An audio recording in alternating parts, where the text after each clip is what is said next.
Dumalaw po ako ngayon sa kapatid na pari dito sa New Canipo, San Vicente, Palawan. Ito po yung kalagayan ng kanyang parokya. Ito, palayan sa paligid. At makikita po natin na napakasimple lang ng kanyang kwarto ni Father. Yan po, nakabalig lang siya.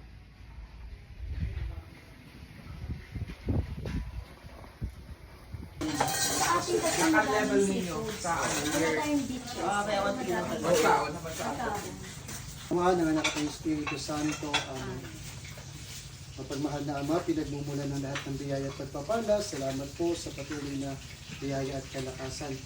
Basbasan niyo po kami at ang mga pagkain na ito na aming pagsasaluhan mula sa inyong kabutihan at naman makapagbigay lakas ito sa amin itong kayo patuloy namin madakila. Sa ngalan Kristo kami, Panginoon.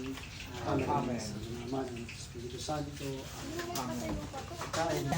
Kain lang kayo Yan po si Sister. Namimili ng pinakamatabang alimasag. Uy, bawal yan, Sister. May anak siya. Oh.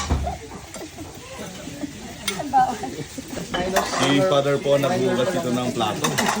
Father Gerald. Baka di lang po ako nakita niyan ha.